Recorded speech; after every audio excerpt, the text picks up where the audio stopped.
क्या आप अब्रॉड में जाके अपना करियर सेट करना चाहते हैं? अगर हाँ, तो आईएलटीएस क्या है, इसके बारे में आप बार-बार कंफ्यूज हो जाते हैं। ये कैसी एग्जाम है? इसके अंदर फेल होते हैं या पास होते हैं? जनरल और एकेडमिक में क्या फर्क है? ये सारा कंफ्यूजन आपके दिमाग में दौड़ता रहता है। इस वीडियो में मैं आपको बताऊंगा आईएलटीएस के बारे में पूरा डिटेल के अंदर। प्लीज ये वीडियो आप एंड तक देखिए और जानिए आईएलटीएस क्या है, सिर्फ आपके कोच यश के साथ। आईएलटीएस का मतलब it is international English language testing system. ये एक ऐसी एग्जाम है जो आपके इंग्लिश के लेवल को चेक करता है। ये जो आपका लेवल यहाँ पे A1 है, A2 है, B1, B2, C1, C2, ये आपके लेवल ऑफ प्रोफिशिएंसी दिखाते हैं। इसका मतलब ये हुआ, अगर आप C1 हो तो एक्सपर्ट इंग्लिश स्पीकर हो। ये आपके सर्वाइवल स्किल्स को चेक करती है, जैसे कि आप फॉरेन में जाके इंग्लिश बोल पाओगे या कितना बोल पाओगे और कितना समझ पाओगे, ये आपको दिखाता है। दुनिया भर में 11,000 से ज्यादा ऑर्गेनाइजेशन इस एग्जाम को एक्सेप्ट करती है और ये एग्जाम आपके लेवल को चेक करती है, चाहे आप यहाँ पे पढ़ना चाहना चाहते हो या फिर वर्क परमिट के लिए अब्रॉड जाना चाहते हो। ये एग्जाम सबसे ज्यादा इंपॉर्टेंट है। अकेडमिक एग्जाम उन लोगों के लिए है जो लोग वहां पे पढ़ना जाना चाहते हैं, जैसे कि डिप्लोमा, डिग्री, मास्टर्स या पीएचडी। और जनरल एग्जाम उन लोगों के लिए है जिन लोगों को वर्क परमिट या फिर पीआर के लिए मूव होना है। दोनों के क्राइटेरिया थोड़े से डिफरेंट है मार्किंग के लिए, लेकिन सब ऑलमोस्ट सेम है। अब बात करते हैं आईएलटीएस के पार्ट्स के बारे में और एग्जाम के कंटेंट के बारे में। वैसे तो आईएलटीएस मेजरली 2 कैटेगरीज में डिवाइडेड है। एक है एकेडमिक और एक जनरल, जैसे मैंने आपको अभी थोड़ी देर पहले बताया। एकेडमिक और जनरल के साथ साथ इसको देने के लिए 2 मेथड्स हैं। फर्स्ट है कंप्यूटर बेस्ड और दूसरा है पेपर बेस्ड। अब हम बात करते हैं आईएलटीएस के 4 मॉड्यूल्स की। तो आईएलटीएस मेजरली 4 हिस्सों में डिवाइडेड है। इसको हम लोग मॉड्यूल्स बोलते हैं: लिसनिंग, रीडिंग, राइटिंग और स्पीकिंग। ये चारों मॉड्यूल्स के बेसिस पे आपको ग्रेड दिए जाएंगे।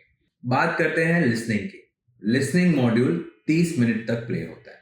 वहां पे एक ऑडियो आपको प्ले किया जाएगा जिसके बेसिस पे आपको क्वेश्चन के आंसर्स देने हैं। यहाँ पे ध्यान ये रखना है कि आपके स्पेलिंग मिस्टेक्स ना हो और जो भी आपने सुना है वो एग्जैक्टली इंस्ट्रक्शंस के अकॉर्डिंग आप आंसर शीट में लिखें। Number 2 is reading. रीडिंग में मॉड्यूल थोड़ा सा डिफिकल्ट हो जाता है अगर आपकी स्पीड कम है। टाइम आपको दिया जाता है 60 मिनट्स, मतलब कि 1 घंटे का, और उसके अंदर 3 पैसेजेस दिए जाते हैं। इस 3 पैसेजेस के बेसिस पे आपको क्वेश्चन आंसर्स देने हैं। आपको तो पता ही होगा कि 10th और 12th में आपने कॉम्प्रिहेंशन किया ही है, बस ये कुछ ऐसा ही है, लेकिन थोड़े पैसेजेस बड़े हैं। अभी एकेडमिक के पैसेजेस थोड़े लंबे आते हैं और जनरल के पैसेजेस थोड़े से कम। बाकी टाइप ऑफ क्वेश्चंस तो सेम ही रहते हैं। अब चलते हैं हम राइटिंग की तरफ। राइटिंग 2 हिस्सों में डिवाइडेड है। It is called task 1 and task 2। Task 1 के अंदर रिपोर्ट राइटिंग होता है, जिसके अंदर ग्राफ्स, फ्लो चार्ट्स या फिर पिक्चर्स को आपको 150 वर्ड्स के अंदर डिवाइडेड करके लिखना होता है। और टास्क 2 में ऐसे लिखना होता है। आज तक हमने ऐसे जो लिखे हैं वो एक वर्ड के बेसिस पे लिखे, जैसे कि राइट एन ऐसे ऑन टेररिज्म, राइट एन ऐसे ऑन पोल्यूशन या फिर ग्लोबल वार्मिंग। अब के जो ऐसे आएंगे वो थोड़े स्टेटमेंट बेसिस पे होंगे। इसमें आप अग्री और डिसअग्री या फिर अपना ओपिनियन देना होता है या फिर एडवांटेजेस या डिसएडवांटेजेस बताने होते हैं। इसके लिए टाइम भी आपको दिया गया है 60 मिनट्स। अभी आप उस 60 मिनट्स को टास्क के अकॉर्डिंगली किस तरीके से मैनेज करते हैं वो आप पर डिपेंड है। आइडियली 20 मिनट्स हम टास्क 1 को देते हैं और 40 मिनट्स टास्क 2 को, लेकिन उसको भी आपको किस तरीके से टाइम मैनेजमेंट की वजह से सारी चीजें टाइम टू टाइम कंप्लीट करनी है ताकि आप उसको फिर से चेक कर सके, तो वो स्किल्स आपको डेवलप करनी है। अब रहा सवाल last and the most important is speaking. ये स्पीकिंग सुन के सब लोग थोड़ा डर जाते हैं कि स्पीकिंग में क्या होगा। तो इट इज वेरी इजी अगर आपने अपनी स्ट्रेटेजीज को अच्छे तरीके से यूज किया। स्पीकिंग 11 से 15 मिनट तक मिनिमम रहता है। यहाँ पे आपका एक इंटरव्यूअर आपका इंटरव्यू लेगा, लेकिन ये इंटरव्यू कोई जॉब इंटरव्यू के जैसा नहीं है जहाँ पे आपके नॉलेज को चेक किया जाता है। यहाँ पे आपके इंग्लिश प्रोफिशिएंसी और फ्लुएंसी को चेक किया जाता है। जैसे कि पार्ट 1 के अंदर इंट्रोडक्शन क्वेश्चंस, जहाँ पे आपके रिलेटेड, आपके फ्रेंड्स के रिलेटेड या फिर आपके पर्सनल लाइफ के रिलेटेड और थोड़े बहुत से आपकी हॉबीज के बारे में पूछा जाएगा। ये सारे क्वेश्चंस बहुत शॉर्ट क्वेश्चंस होते हैं, जिसे 1 से 2 लाइन में आप आंसर दे दो। पार्ट 2 सबसे इंपॉर्टेंट है, जिसको हम क्यू कार्ड या फिर लॉन्ग रन आंसर बोलते हैं। ये जो क्वेश्चन है, जहां पे एक आपको टॉपिक दिया जाएगा और उसके पीछे 3 बुलेट पॉइंट्स दिए जाएंगे।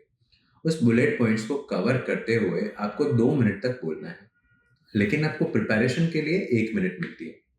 अगर इसको प्रॉपरली स्ट्रेटेजीज को फॉलो कर दिया जाए तो वो 2 मिनट आपको आसानी से मैनेज करना आ जाएगा।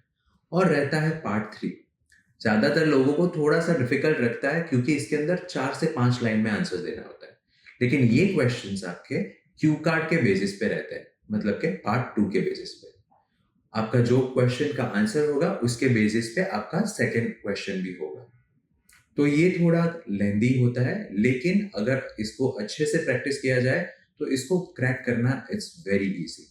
तो ये था आईएएस का बेसिक। अगले वीडियो में हम देखेंगे कि रीडिंग और राइटिंग की कौन सी स्ट्रेटेजीज की वजह से आप अपने स्कोर अच्छे ला सकते हैं। अगर आप अहमदाबाद या गांधीनगर के सराउंडिंग एरिया में हैं तो प्लीज हमारी ऑफिस जरूर विजिट कीजिए। हम आपको एक फ्री असेसमेंट टेस्ट देंगे जिससे आपको अपना लेवल पता चलेगा और आपकी बिगविंस के साथ आईएएस की प्रिपरेशन की शुरुआत होगी। तो what are you waiting for? Please like, share and comment to our video and follow us for more content. Thank you so much. See you in the next video.